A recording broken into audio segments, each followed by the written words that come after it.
Magandang araw.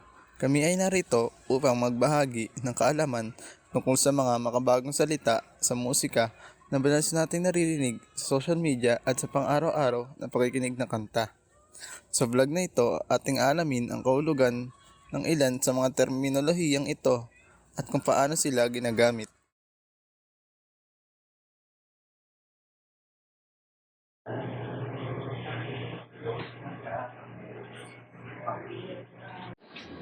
Uy, King, ano mo to? King. Ang unang salita, LSS o Lasong Syndrome. Ang LSS ay tumutukoy sa sitwasyon kung saan ang isang kanta ay paulit-ulit na pumapasok sa ating isipan kahit hindi natin ito pinapatugtog. Halimbawa, kapag buong araw mong kinakanta ang isang sikat na kanta, masasabi nating ikaw ay may LSS. Uy, hindi lang ba ako dyan? Hindi na tayo.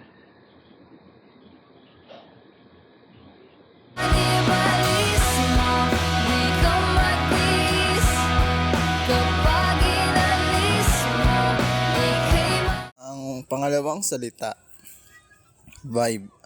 Ang vibe ay pakiramdam o emosyon na nagbibigay ng isang musika.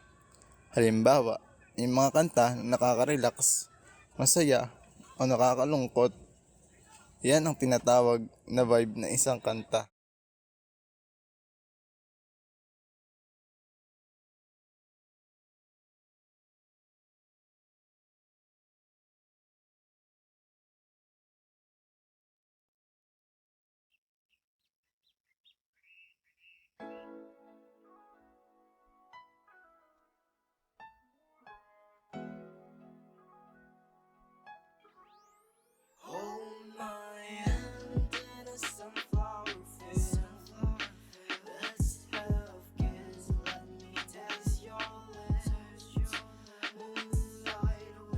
Collaboration.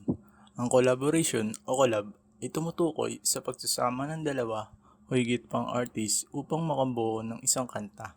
Sa pamamagitan nito, na pagsasama ang kanilang iba't ibang estilo at ideya na nagre-resulta sa mas malikhaing at natatanging musika.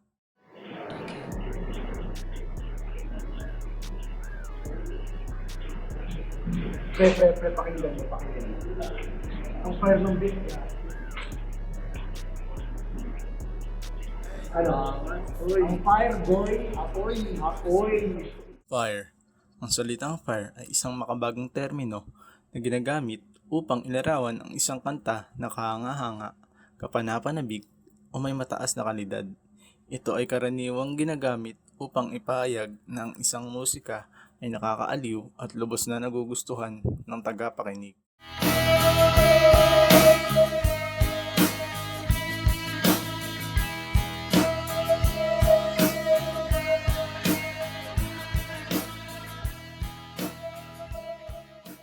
At panghuli, outro. Ang outro ay ang huling bahagi ng isang kanta. Ito ang nagsisilbing pagtatapos ng musika at kadalasang nagbibigay ng panghuling impresyon o damdamin sa mga tagapakinig.